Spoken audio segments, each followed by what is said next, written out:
Welcome to Stand Up.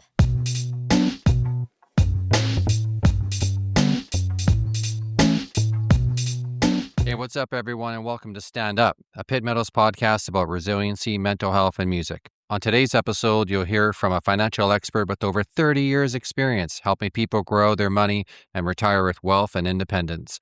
You will also hear from Southern U.S hip-hop artist BEAMN with his latest track, Mood, at the end of the interview. Thanks for tuning in and enjoy the show. Hello, everyone, and welcome to another episode of Stand Up, a Pitt Meadows podcast about resiliency, mental health, and music. My guest today is going to help us tackle one of the biggest stressors in life, money. We just never seem to have enough.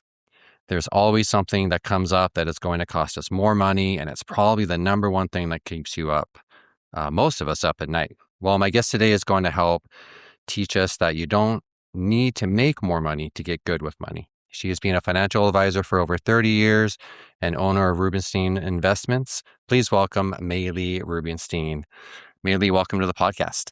Well, thank you, Chris, for having me. This is quite exciting. I think this is my first podcast, so I'm excited to jump right in. I'm excited to have you. Malee, where did you grow up and how did you end up becoming involved in financial management? So I grew up in Kitsilano. Right. I'm a Kits girl, love the beach area.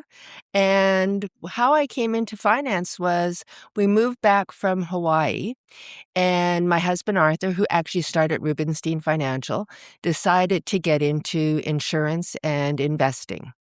And so we decided that we liked working together in Hawaii, and he thought it would be a good fit for me to come back into the business. So I took all my licenses and learned, from the bottom up. And here we are 30 some odd years later. I love that. How did you guys meet in Hawaii again? Oh, my goodness. I was there on vacation, and this gentleman walked in with his friends, and he was sitting in front of me in a different table, and we kind of, started flirting with our eyes. And we, my mom and I, he didn't know at the time because she was blonde head facing the other way, so he didn't see her. We got up to leave, and he came running after us and said, "Could I buy you a drink?" And that's how it all started. Wow. Yeah. And then did you say maybe another time I'm just leaving? Or? Well, and so so we left, and then, my mom, being my mom, she goes, "No, we can't have a drink with this gentleman. We don't know who he is. Right. March back in there and tell him no." And so I was like, "Oh, how embarrassing this is," right?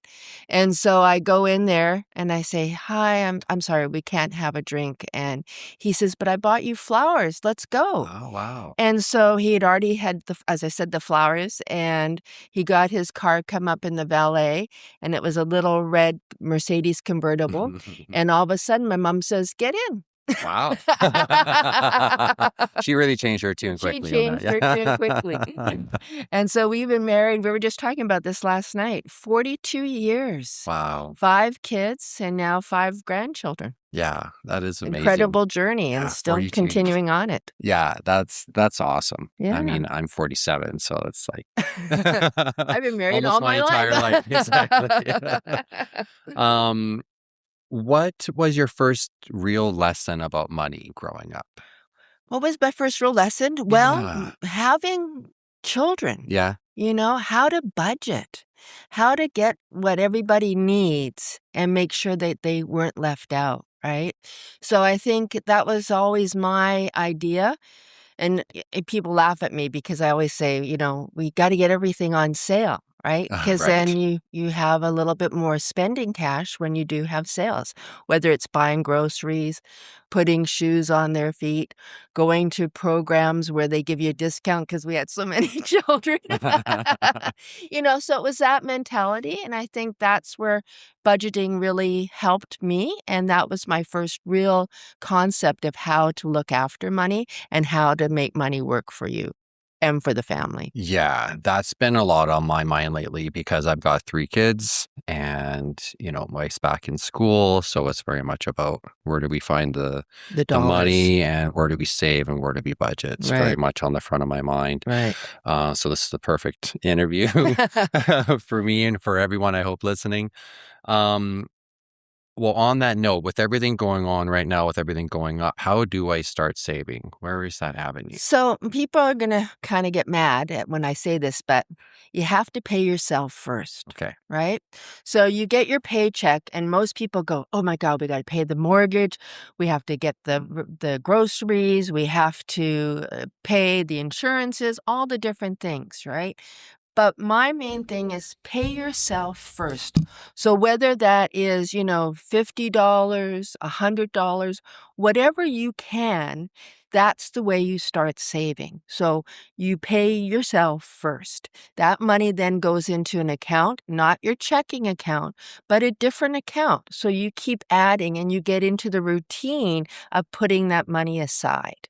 And to me, the first thing you have to do is build that emergency account, right? Okay. Because normally the rule of thumb is 3 to 6 months of whatever your monthly amount is that you have to pay, right?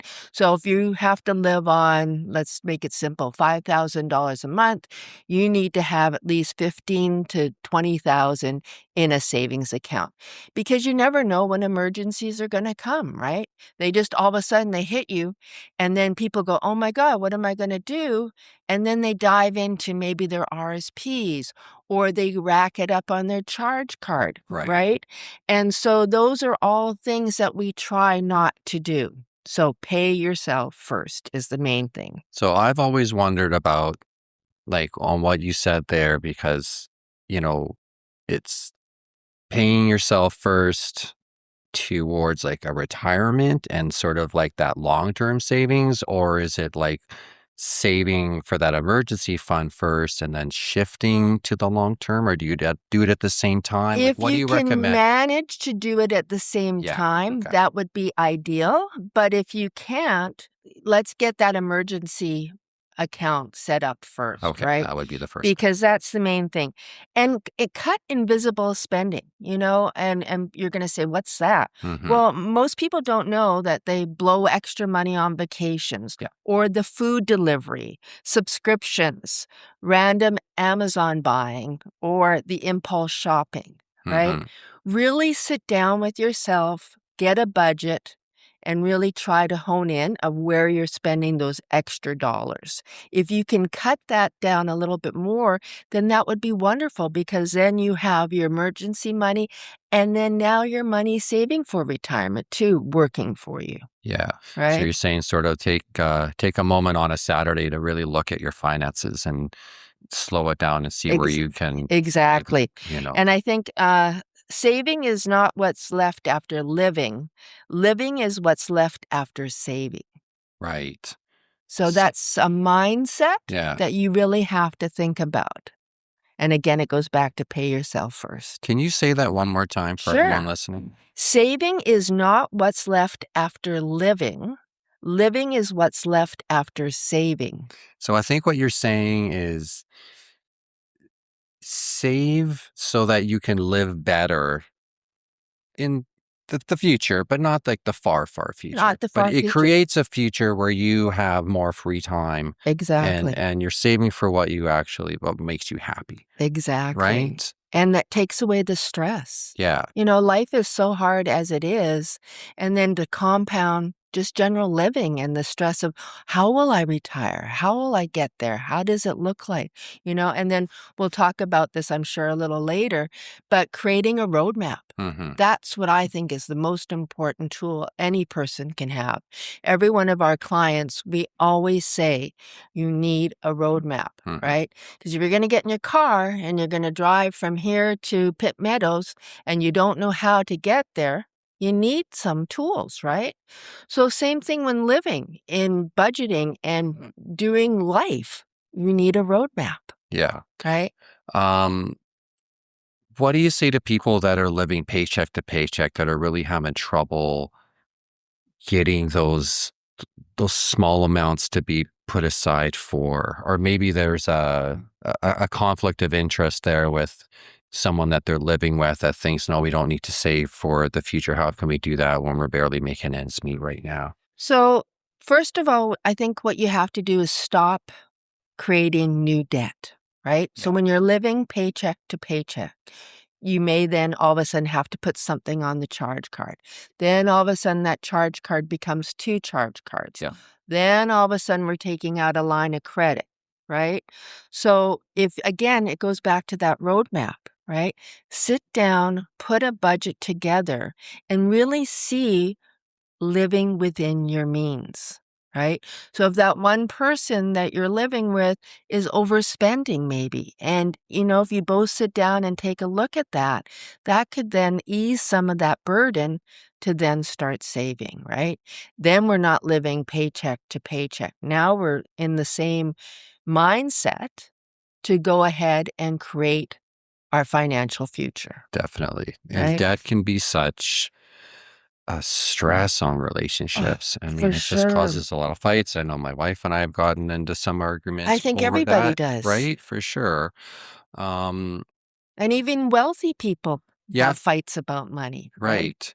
Where to invest it, how to invest it, don't spend it, save it, right? So Exactly. it's damned if you do, damned if you don't kind Yeah. of scenario, right? Yeah. But really, living pay to paycheck is such a hard thing to do. And we've all done it, right? Mhm. Starting out in our younger years, then we go into our gathering years where we're having children and we've got that mortgage and we're trying to, get to the next level. And it's hard. It really is. Yeah. But, try to not do debt because that's where the problem comes from, right? Can you walk me through a little bit about that, what that would look like to say someone in their 20s to someone in their 40s and someone near retirement? Right. Because people have different values and they're earning Sure. different things and things are different priorities around those times. Like I would think about when I was younger, I should have saved more. I should have put more aside. I would have set myself up better now. But it's just, you just got to start somewhere, right? Right. And it's never too late. So remember that, no matter what stage you are in your life, you can always try to catch up, so to sense. Mhm. But if you're in your 20s, this is the most powerful decade financially because you are got a lot of time on your hands. Right? Yeah. So you're maybe not making a lot of income, but you've got time. Right. So even if you're, putting $25 away every paycheck or whatever, that compounded growth can be meaningful 20 years later. Kind of like my rule of thumb. If you can average 6 to 8% in investing over the long term, every 8 to 10 years, you can double your money. Mhm. And that doesn't have to be risky, right? So if you think if someone's in their 20s, that's a lot of compounding over the years, right? And it's even, as I say, I put this down, someone investing $300 a month at 25 often ends up wealthier than someone investing $1,000 a month starting at 45. Because of the compound. Because of the compounding and the time they had, right?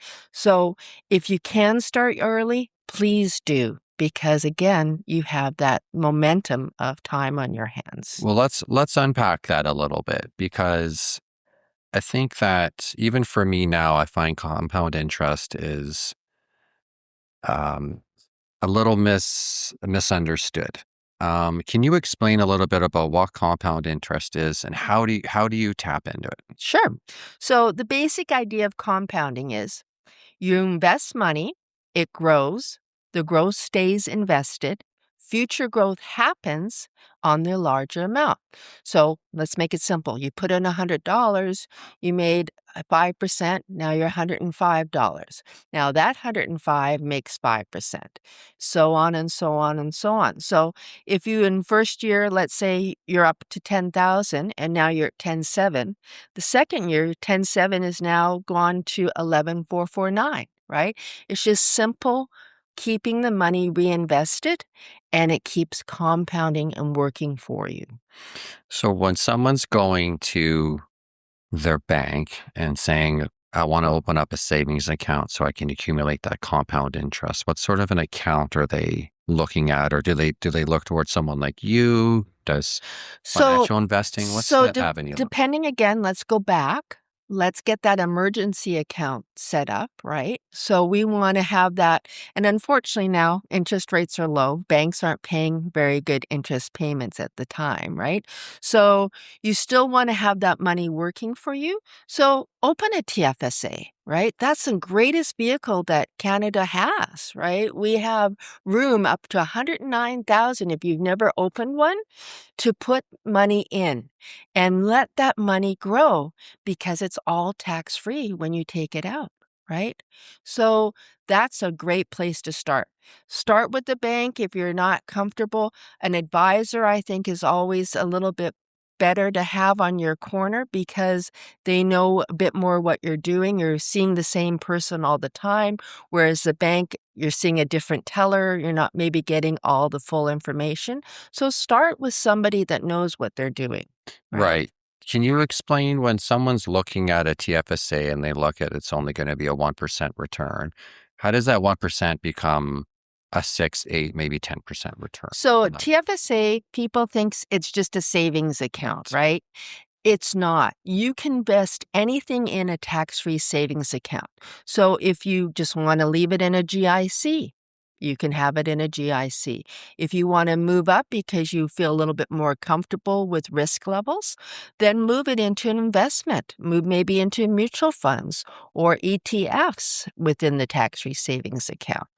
Or some people even put stocks, pure stock holdings, or accounts from actual shares of businesses because they know that those shares' future growth is going to be quite substantial. All of that then is tax-free when you go to take it out, right? Exactly. So depending, it comes down to the person's risk level. Where do they feel comfortable? Of course, when you take on more risk, you have the potential for more gains, right? But that's where I go back to that kind of rule of thumb. If you can average 6 to 8%, every 8 to 10 years, you're doubling your money and you don't have to be risky. Right.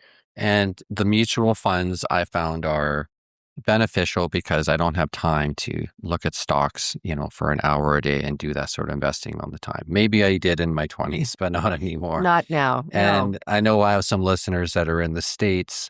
Mutual funds in Canada are, I think, correct me if I'm wrong, index funds in the States. They're kind of the same thing, aren't they? Which are kind of coupled together. Well, an index fund mirrors the index, right? So the S&P 500 or the Toronto TSX, right? That would mirror. So whatever those holdings, those top companies are, that index would follow and purchase that. Mhm. An actual mutual fund is a pooled amount of different equities, so shares of different companies. Right. So why I like mutual funds is because you share the risk, right? It's pooled out, so you're not concentrated in just one stock. If you were a stock picker, you can say, I want a Canadian equity fund, and it may hold banks, it may hold mining companies, it may hold utilities. So you can see it spread the risk and it gives the clients the flexibility to be exposed in the market, and it can be redeemable at any time. Whereas if you held a stock, you would have to wait for a buyer and may not get the price that you want when you sell off that stock. Right. Like the two things that are generating most growth because it's designed that way are most stocks and property investment. Would you agree? Property investment? Yeah, like the Oh, two so what's vehicles to making- invest your money in for growth. Generally, those two things. Two things, yes, for right? sure. Yeah, you want to have whether it's tax-free or an RSP, depending on what your strategies are and position you're in. And then, of course, owning your home, because that has a longevity of creating equity when you go to retire. And we'll be right back after this short commercial break. Oh, May, I love this month. Only 5 more weeks of school to go, and then summer break. Hi, guys, it's Chloe here, and I'm here to tell you the top 5 things I think you should do this summer. Number 1, Davidson's Pool in Maple Ridge. It's a natural watering hole with a small cliff to jump off, and you can inner tube down the river. It's the best. We go there all the time. Number 2, Sweet Tooth Creamery in Osprey Village. Tons of flavors, huge scoops of ice cream at a reasonable price. You can't beat it. Number 3, watch a ball game at Nat Bailey Stadium. We go there every year, get great seats, and even get some autographs. Awesome way to spend an afternoon. Number 4, Cultus Lake Water Slides. There's lots of tandem slides or partner slides to go down with your friends. At the park is huge. There's always something to do. Number 5, Playland. We love going there on all the rides and eating tons of junk food. We usually stay till 11 and then get changed in our PJs before we leave because we are so exhausted by the time we get home, but it's still so much fun. This has been Chloe's top 5 things to do in the Lower Mainland. Bye, guys! And now back to the show. What does someone do if they're $20, $30, $50,000 in debt right now, and they want to get in on investing? They want to get in on generating money. Where do they start? What would you recommend in those kinds of situations? So what I would suggest first is take a look at your debt, okay? So is it, again, credit cards? Is it a loan payment? What's the highest interest that you're paying right now? And then start paying the minimums on everything. But try and knock off first the highest interest payment of whatever debt you have, right? So if your credit card is at 29% and your line of credit is at 7%, we want to get rid of the higher interest payment, right? Makes sense. The other way people can also do is consolidate, right? They don't know that they can maybe go see a counselor, a debt counselor, which is very helpful, and consolidate all of their debt into one payment at a reduced rate. So that's very beneficial. And some people even, can go to the bank and say, look I haven't missed a payment, but I'm struggling. Can you work with me to reduce this debt? I'm going to pay a payment plan, right? So those would be the first things that you need to do. Once you've got that under control, then the second step is then starting to get that money back in your emergency account and then investing going forward. And would you recommend also, you sort of touched on counselors, but I've found, because I've done this before, I've paid off my credit card, I've racked up the credit card, I paid it off, I've racked it up again. Yeah. So for me, fortunately, my credit cards are paid off now, and I really want that To stay to that way. stay paid off. I don't Right. want to rack up another credit card.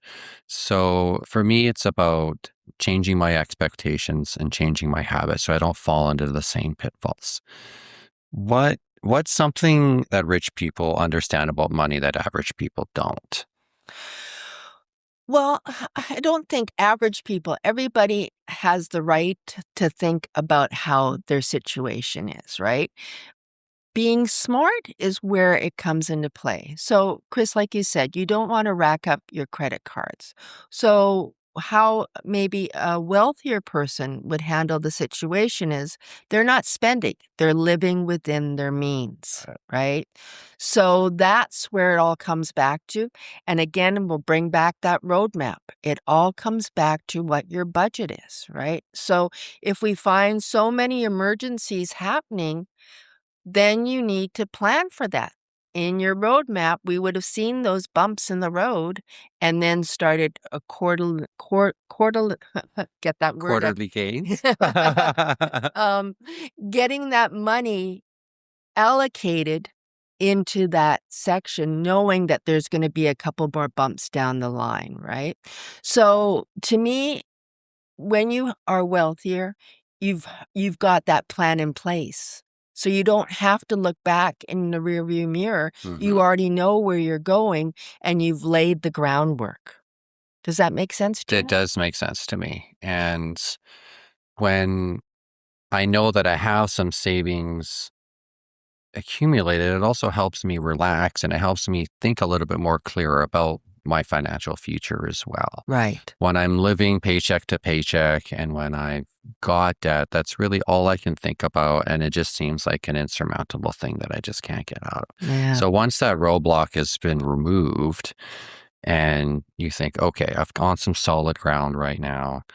Now I feel like I can make the next best decision because I look back and I made some bad decisions here. Right. So what would be a couple good little first steps once you sort of get your feet settled? Once you've got everything settled, Yeah. make sure, the family's on the same page, right?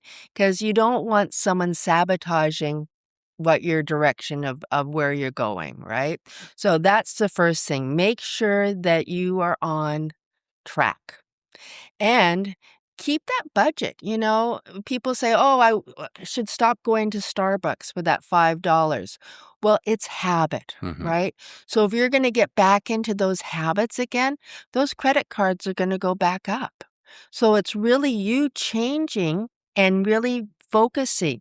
Once 3 or 4, 5, 6 months goes along and you're in that habit, now we're putting 50. Now, I just got a raise. What are you going to do with that raise? People tend to go, let's go on vacation. Yeah. Let's do this. No, let's put that money back into investing. Let's create more for later. Because right now we're in a position where we are stable. We don't want to go down that rabbit hole again of being in the stress. So people tend to spend their future instead of saving for their future. Yeah. So if you can kind of remember that, I guess, rule of thumb, don't always spend, live within your means. Live within your means. Got it. Yeah. This question is from my friend Fletch. He has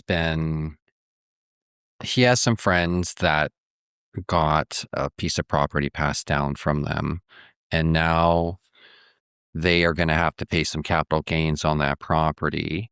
He wants to know, where can you save some money on some taxes instead of having to pay 50% of the gains back to the government? Are there any things people can do when they're kind of inheriting properties from their loved ones?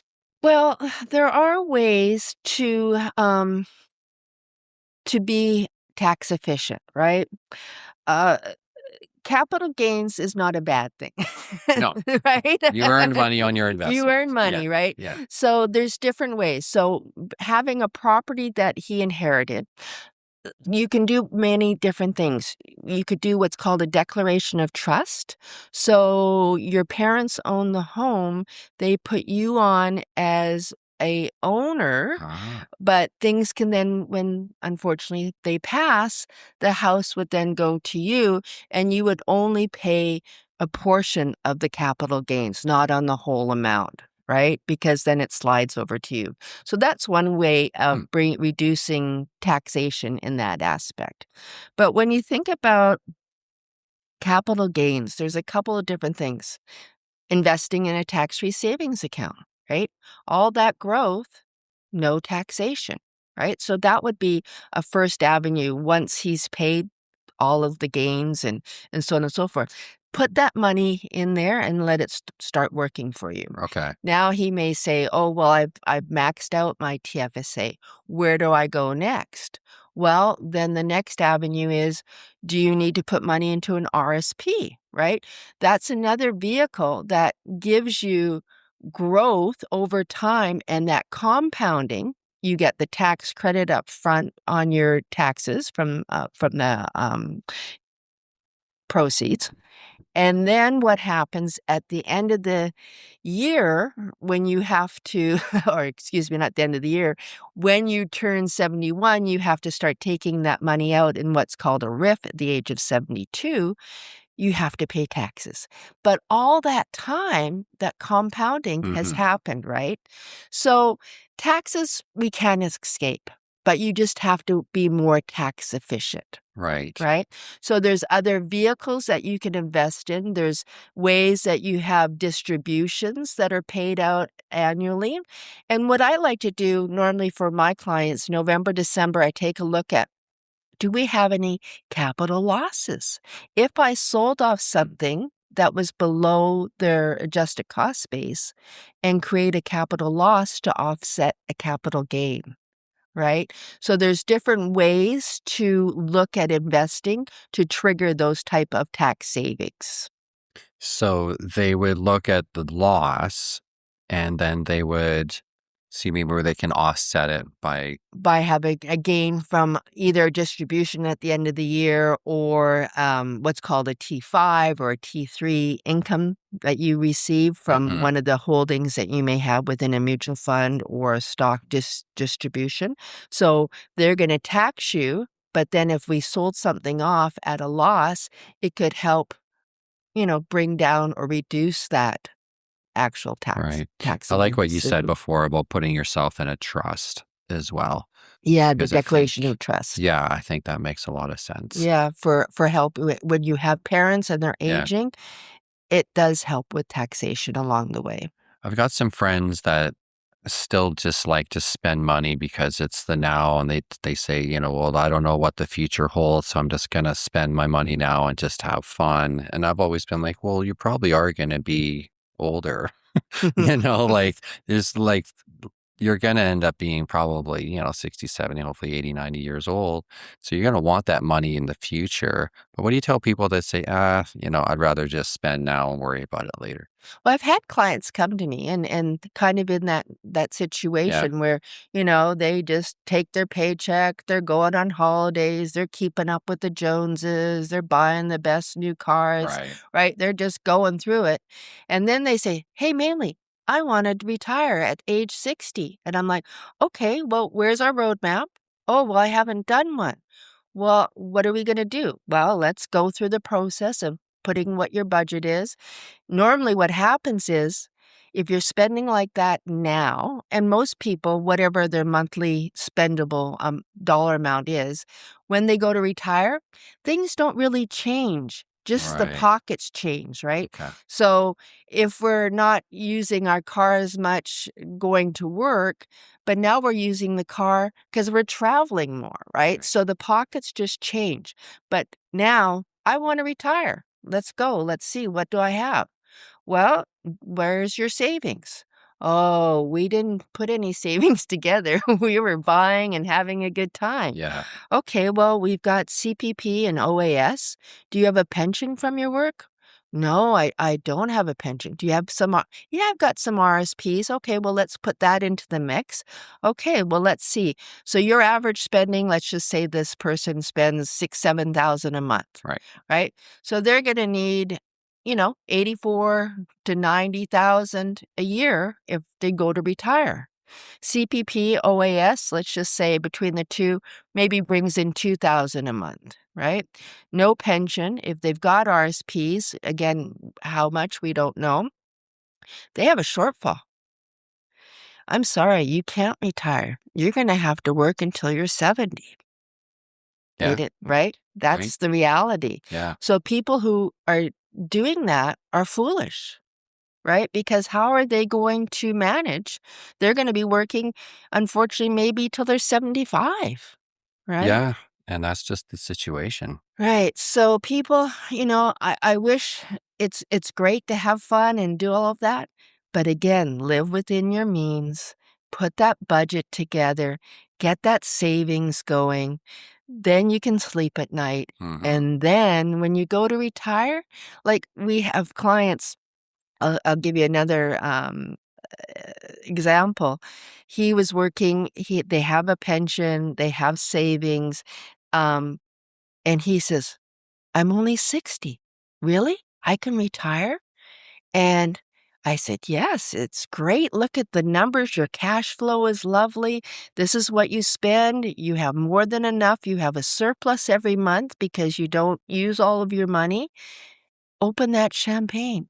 He cracked the bottle. The next day he sent in his resignation. Okay. So if you plan, yeah, you can have that bottle of champagne. Exactly. And then now you've got choices. You've got choices, exactly. Yeah, I love that. Yeah. So again, planning, I think, is the most important thing you can do. Look after yourself. You have to look after your finances. Yeah, and manage your expectations. Exactly. Right? Yes. Okay. Mother's Day just passed. Happy Mother's Day, by the way. Thank you. Do you have any motherly advice for us? Well, I do. Good. So you have children, Yes, right? I got 3 children. Okay. Have you taught them how to save? I'm just on that part because my oldest just started doing her first job. She's umpiring. She literally just got her first check yesterday, Nice. and it's only $35. But it's that first time that she's ever been paid by anyone other than me for a chore. So I told her I want to put a little bit of that money aside into a savings account because I want you to start building the habit. So that's kind of my advice that I gave her. That is Just a little bit. perfect motherly advice. It is. Because that's what you want to do, right? When children get either their allowance or get something for doing a chore around the house, teach them, take 50% of that and go have fun. Mhm. Let's go to the mall, or we want to go buy a toy, or we want to go do something. Let's do it. That other 50% goes into a savings. Every time they do that, then they know half goes for fun, half goes for savings. If you teach them at a young age, Mhm. guess what's going to happen when they become adults? They're going to still put money aside in the savings. Exactly. And they're going to be able to understand what they need to do for future growth and future success. And you said 50. It seems like a lot, but are you saying 50 because they're so young and they don't really have any They don't have expenses, right? exactly. So put away half. Yeah, Okay. exactly. Yeah. I mean, and I'll say one more thing too. I mean, in our Jewish religion, we do 1/3, 1/3, 1/3. What is that? So 1/3 goes to savings, 1/3 goes for fun spending, 1/3 goes back into what's called tzedakah. So we have charity, so for Oh, giving. okay. I like that. Yeah, so that's another component that we have. Do you feel that the charitable contributions kind of come back to you in sort of some good luck type form? I've always found if you give, then you usually tend to receive I don't some know good that karma back in a way. maybe you can look at it that way, but I think of it as just I feel better giving back to my community, Mhm. right? And seeing someone less fortunate, helping if I can, giving to the food bank, whatever can be done, I Yeah. think is important. Yeah. That gives us a sense of community. I love that. And it's called tzedakah? Tzedakah. Tzedakah. That's so cool. I've never heard that before. All right. For my last question, why don't you tell people why you're better than Quest Trade? And where do people find you? I know it's people say that, oh, I go financial advisor, you go to Quest Trade, go to these other things. I'm like, well, because you get a real person, you get to talk about real finances, right? Well, I mean, Quest Trade, nothing bad about them, but they're just a platform, right? So, I'm interested in a relationship. I'm, I guess, a strategist, a coach, a behavioral manager, and a long-term guide. Quest Trade gives people access to markets, low-cost trading, but it doesn't give them discipline during when markets crash. It doesn't give them strategies about retirement planning, estate preservation, emotional guidance, holding hands. Sometimes it's so hard when the markets go down that you need someone, you need a buffer, you need someone with common sense to say, no, let's not jump off Yeah. that cliff, right? Right. And you need, well, I think family conversations, right? Legacy planning. These are all things that we do. Quest Trade, again, is just a platform, right? Um,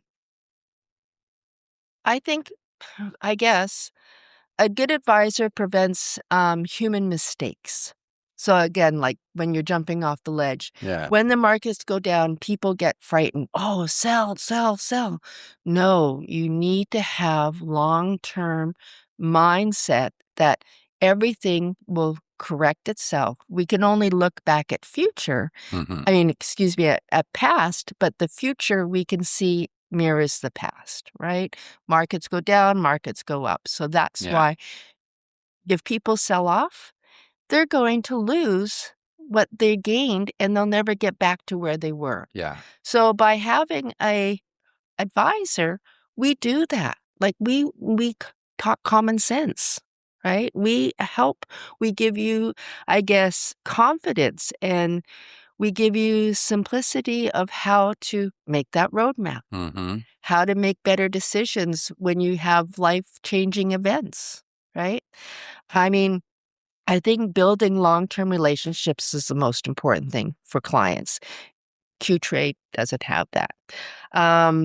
Again, I think this is impactful. Q-Trade can't sit down with a spouse when a widow, with a widow when a spouse dies, right? I can. I can help the family. We can go through things, all the steps of where something needs to happen now, what's going to happen later, right? And I guess I'm always a phone call away, right?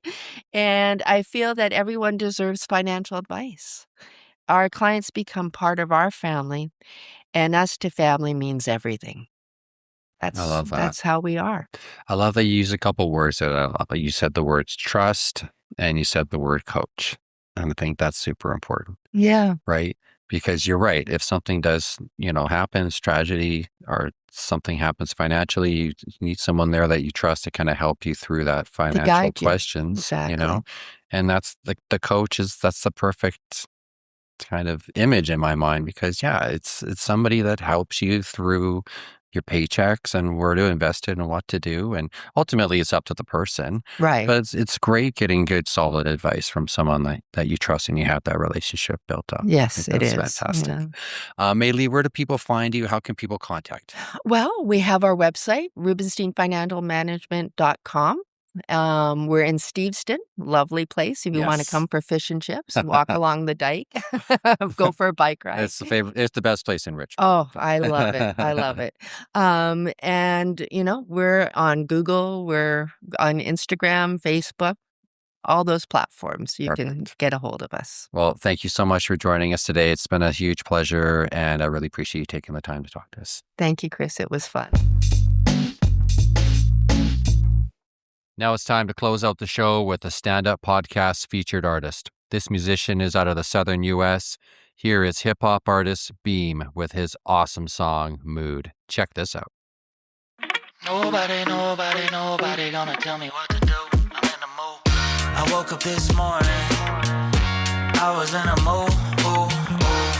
As I opened my eyes, sunlight came through, I knew nobody gonna tell me what to do today. I'm in a mood today. Nobody gonna tell me what to do. I'm in a mood. They told me I didn't have the stones to come back from 8 years gone. They said I'd gotten soft. Then wifey reminded me no one knows who I am, and that no one cares that I took that time off. She right, ain't disputable, got brains, she beautiful. I wanna show her I am more than this cubicle. I wanna show her that anything is doable. So until my funeral, I'm coming with the usual. I'm on my midlife, nah, that ain't it. My whole life I've been waiting on a hit. That won't be the reason that the kid quits. I just won't accept this is as good as it gets. All I ever needed was hope, little bit of smoke, with a double jack and coke. And it's strange, I got change, but I ain't changed. I'm still acting broke. I woke up this morning, I was in a mood. As I opened my eyes, sunlight came through, I knew nobody gonna tell me what to do today. I'm in a mood today. Nobody gonna tell me what to do. I'm in a league of my own, or maybe I'm delirious. Maybe I just take myself way too serious. Locked in, here I go, this gon' take a miracle. See growth from a year ago, but I don't wanna hear it, bro. Yeah, they said I got a problem. I set goals I can't chase down. I'm just a grown kid from Bama. I can't wait now, welcome to my playground. I'll be candid, most don't understand it. I don't stop to smell the roses or the seeds that I've planted. You good? I'll be fine, trust me, I'll manage. I thrive under pressure and that plays to my advantage. This one for the dreamers. I'm out here looking for believers. I ain't leaving this to Jesus. I'ma prove I'm the cleanest, that's who BEAM is. I woke up this morning, I was in a mood, ooh, ooh. As I opened my eyes, sunlight came through, I knew nobody gonna tell me what to do today, hey. I'm in a mood today, hey. Nobody gonna tell me what to do. I'm in the mood. Nobody gonna tell me what to do. I'm in the mood. I woke up this morning, I was in a mood, ooh, ooh. Nice. I really like that song and that style. It's so good. That was Beam with his first single off his new album, The Odds Were Never Even, which comes out July 17th. And that was the song Mood. All right, we're close to the end of the show. I want to thank Malee Rubenstein for taking the time out of her busy schedule to be on the podcast. I really appreciate it. If you like today's episode, feel free to write a comment on the show page below and be sure to hit that follow button at the top left of the page. You can also reach me on Facebook, Instagram, and you can also email me at standuppodcast@outlook.com. The links are down below in the show page, as well as the links to Malee and Beam. All right, that's it. Love you guys. Thanks for listening. I'll have another new episode in 3 weeks. Until then, be kind to each other, and I'll talk to you soon. See ya.